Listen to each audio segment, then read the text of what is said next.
welcome back. Another day, another vlog, Friday edition, end of the week, working week for everyone. Hope you're all well and safe and sound wherever you are in the world. And yeah, had a good night last night. We got a bit on. There's a little bit of tech, some sort of old school companies coming back into the fray, in the tech fray. There's a bit of news in there, so some good stuff to catch up on the tech side, and also a little bit of stuff on this week's video. So we'll get straight into that on the channel stuff. That's the most important. That's why you're here. Catch up with me and the channel and see what we're doing. And well, the photos are pretty good. I've got through the first round of cuts. I've got it down to a functional sort of bunch of what I need to work with. Basic edits are sort of done. I've got to go through and fine tune them and then cut down to that final batch. So actually come up with some really, really nice photos out of it. The video will be Curtis cutting. Best mate Curtis, so I named this little cutting that we walked up. I don't know if that's the right. Do you do that if you think that no one's ever been there? It's possible someone's been there, but you don't know. But so I'm just giving them names so I know where they are and what they are. And yeah, it just makes it a little bit easier for me. So yeah, Curtis cutting. It was a beautiful little hike, nice little steep incline up the side of a mountain. This crevice cut out, so it should be a good little video. I should have the photos done tonight and start the video. I doubt it's going to be out tonight. I'd say possibly I should be able to hopefully finish it tomorrow night on Saturday night. If not, it'll be Sunday. So it's a little bit behind schedule, but I had a bit of a lazy week on the week off. I had my wife and my son's birthday, so we got a little bit of stuff done at home, and I just wasn't feeling 100%, and I had a few of me old school migraines come back that I used to get as a kid. So I had a bit of a slack week on the week off after a massive week of work. While I was here last swing, I got heaps done, and then that's normally what I do. I get heaps done while I'm here when I can just focus. Then when I get home, I sort of just want to be a little bit with the family, and I guess you can all understand that. It's always good to be with family or friends when we get a chance. It's nowadays everyone's busy and working. It's we've got to enjoy those times that we get to spend with those special people in our lives. So hopefully now Friday's done and dusted, you can all get out and spend some time with your family and friends and catch up with them. So that'll be cool. So the video should be out this weekend. I can't see any issues in regards to that. Yeah, so you'll know anyway by Monday. Now, while you're waiting for that to come out, need a big favour from you. The road reel competition, entries have closed, but voting is open. So this is the super important part that I need all of my subscribers, all my friends on Facebook and Instagram, if you're whatever format or podcast, whatever your format on. Look, this video is a special one for me. It's about me and my mum and our family. It's very sentimental and a lot of, I guess, family stuff. And it's what family and the relationship between family and cooking. I'll put the link down below so you can go straight in so you can vote. I think you just have to basically sign in with either Google or a Facebook and to allow you to vote. And I'll give you the link so you go straight to my video. There's hundreds of I think when I looked in there today, it's like 16 pages plus more, and it's like 20 videos per page. So there's probably 1,000 plus videos that I'm going up against. As I think I've said to you a few times, look, I'm just in this for the learning experience. It was a great video for me emotionally, and to see where I'm at and to prove something to myself more than anything. It's great to go into a competition and think that possibly something could happen and you could strike gold. There's a lot of talented people, and I'm sure there's a lot of people that have put their heart and soul into what they're doing as well. So hopefully whoever wins, I'm sure whoever wins is going to deserve it. It's a great competition. It's a great framework, and it's a great opportunity for a young, not even just young, so any inspired or creators out there that want to get into video and just create something to do with your passion. This gives you a chance to get in. You don't need to have $1 million setups. Most of the videos are like mine. We're just small budget guys, just doing it for the passion and for something that we enjoy and do after our normal jobs where we're killing ourselves and basically digging a hole into the grave. That sounds a bit nasty, but you've got to have something to make work. I mean, it's work. It's not fun. So otherwise they'd call it fun, but yeah, you know what I mean. So I'll leave the link below. If you can go and vote for us, that'll be appreciated. If you go on there and you don't like my video, go and have a look at some of the other videos and support a creator. And if I can sort of push, if I can be sort of, I guess, what do you call the word? Patriotic. Go check the Australian ones out first. That sounds, I hope that doesn't sound wrong. But yeah, go check out the Aussies, wherever you're from. If you're from the States, you can search by country. So go check out your local country, see the creators in your area and see what they're doing. Maybe give them a vote as well. Look, it's not all about me. This is about life and fun and exciting stuff like products and cameras and tech and all that stuff that makes, I guess, gives us a bit of excitement in our life from the monotony of a day-to-day work, 9 to 5, or for us, 5 till 6:30. So check it out, and I'll leave the link below so it's nice and easy for you. Much appreciated if you do go over and check it out. Awesome. Now, get into the stuff. Peak Design. If you haven't heard of Peak Design, they do a lot of stuff. They do, like the Elf, you've got the clips, the capture clip, which is absolutely ingenious. They do some really nice backpacks.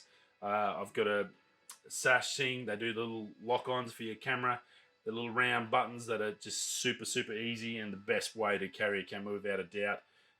They're like a brilliant startup company. They're just announced today on their Instagram, or on the Twitter, I think it was Instagram actually, that they're about to get their 10th Kickstarter campaign underway. Sort of get a little bit of a picture of it. Nothing there. I checked their website, nothing out, but it's coming in the fall, so I think that's coming up now. It's very hard because I've come from a place that only has wet season and dry season. I don't understand this 4-season thing when that all correlates to everyone, so my apologies for my ignorance. But all I know is when it's stinking bloody hot and when it's stinking bloody wet. But so that's coming out in fall. It'll be on Kickstarter. They've built a whole business on that Kickstarter platform, and that's sort of how they do it. I think if it obviously worked for them the way they do it. They do some high quality stuff. It's definitely not cheap. So if you want to get in on something that they do make that is quite handy, once it does come out, Kickstarter is probably the best place to get a good discount on it. So go check it out for Peak Design. The should be fall, so I'm assuming that's soon, as far as I know. Hopefully. Rightio, from Canon Rumors. This is a CR1, so for that, if you're not used to Canon Rumors, CR1 is like I guess you heard on the grapevine, possibly not going to be happening. There's probably a small bit of a dash, little pepper granulated bit of truth in there. We're not sure what it is, but it is a pretty interesting one anyway to sort of have a look at. A brand new 21 megapixel full frame sensor from Canon, possibly to be used in the new R1 camera or whatever camera they look at. Possibly more so video, from a few of the comments from the members on the Canon Rumors Club. So that's it. It's got global shutter, so that basically means, from my understanding, is so when you move fast with a video, the building sort of curve. So with this global shutter, somehow the technology lets you basically get frame to frame and everything will stay straight on video. They're saying with this global shutter and this sensor, comes possibly from a concept in 2017 at a camera show that was launched by Canon, and that was a 2/3 inch sensor. So they're thinking it's based on that, but it's a full frame sensor. Now it's gonna be, they're saying this thing is possible 20 stops of dynamic range. That is insanity. Awesome. If those specs are even close, even if it had 10 stops, it would be a game-changing sensor for Canon. If this thing's even close to that, say 10 or more, most of them you get maybe 5 or 6, 7 stops if you're lucky of dynamic range, and that's a $5,000-6,000 camera. So if this sensor's got what that is, that's going to be cool. And now also the other rumored spec that come with it was 120 frames a second. I think some people sort of took that as 100 as a photography type scenario. I don't think of that. I think it's more so 120 frames slow-mo for video that they're the Rumors actually discussing. So I think it's more so looking at video side. And I think this will actually, if it is close to accurate, I think it'll be a great hybrid video camera. There's a few people that said, oh, it's going to be 20 megapixels too small. But if it's video centric, I think that's going to be fantastic, because we've all seen that A7S III from Sony, which has just blown everyone out of the water. And I don't think there's really been a bad review on it. It's just been the duck's guts at the moment. That's well below the 20. I think it's 12 megapixels, but the low light is just insane. Just an amazing sensor. Whatever they did there, they did an awesome job for video. And if you are shooting video and you don't have that camera, you're definitely missing out. It heads and tails the #1 hybrid video camera on the market without fail. There's nothing close to it at the moment for the money.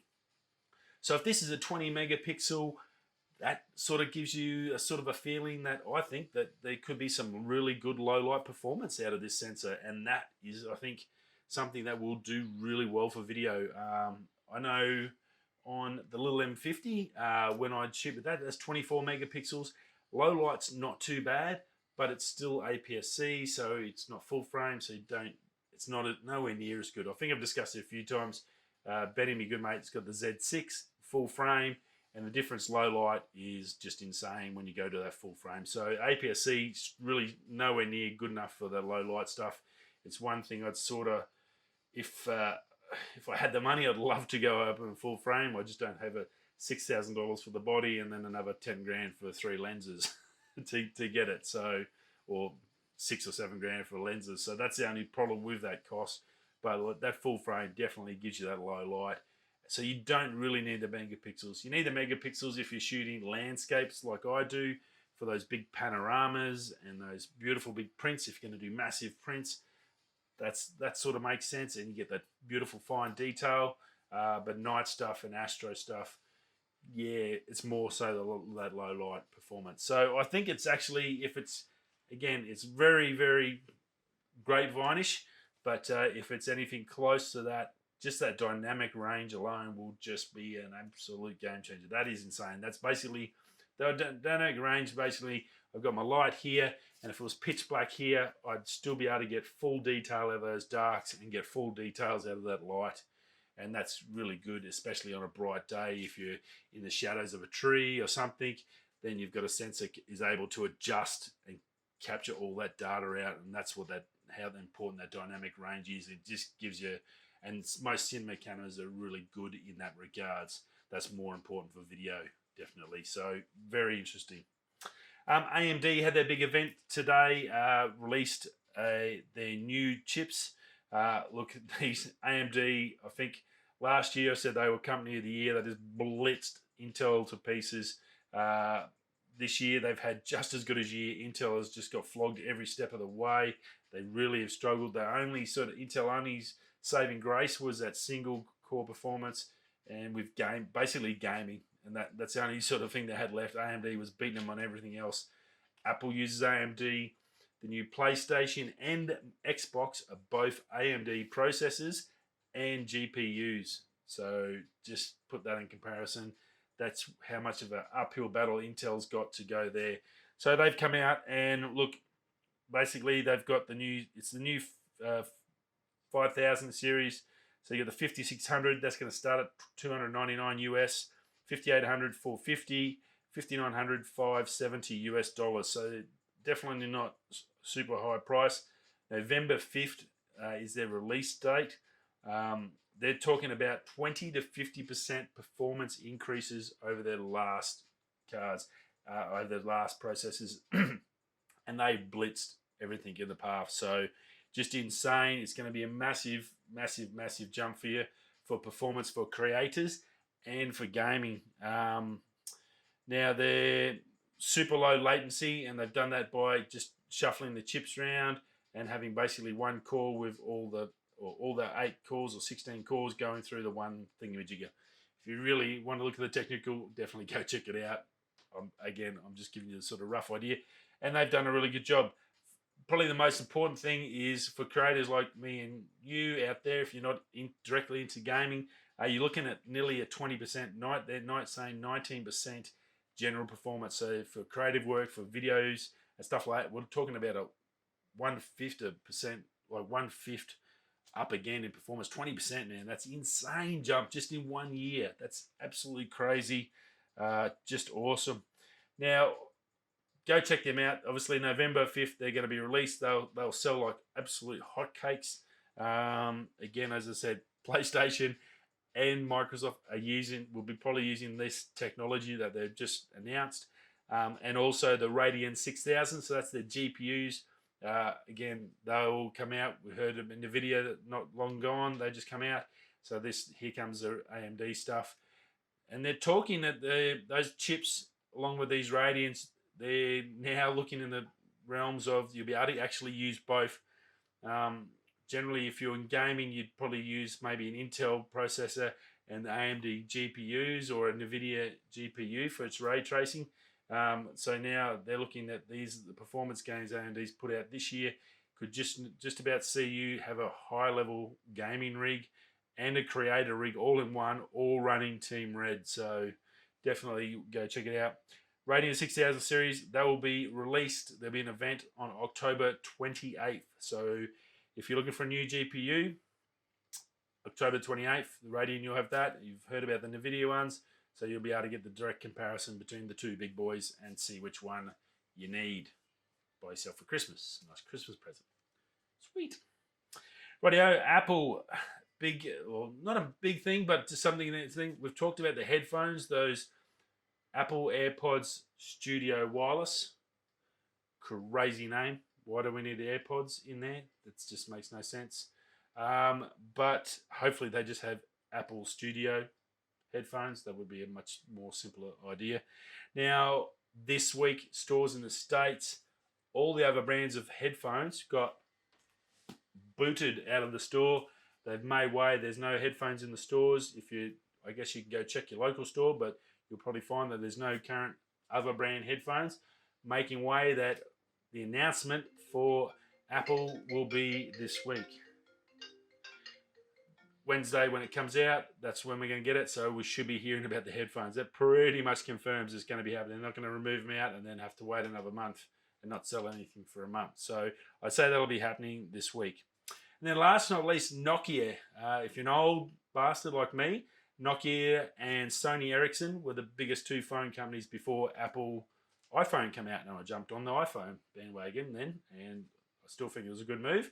But I had a Sony Ericsson, which was the best, and Nokia was probably the biggest. I just didn't like the format Nokia was in. So Nokia sort of died off a long time. They sort of just fell away and made the wrong decisions.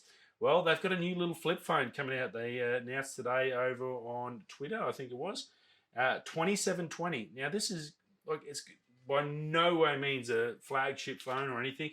But if you want a basic phone with big buttons, a little flip phone, little Nokia, great little screen, nice, clean, neat, looks pretty sharp, $150 US, so about 200, 210 Australian dollars, just ridiculous. Brand new phone. It's 4G. I'll give you that, but it's got standby 28-day battery charge. Insane. About 9 hours on full use. It's a flip classic. Only weighs 118 grams. The front display's got a 1.3-inch camera. It's the main display is 2.8 inch. It's only like a HD screen, so it's no OLED or anything like that. Bluetooth's only a 4.1, but is 4G. It's only got 4 GB internal storage with a micro SD up to 32 gig.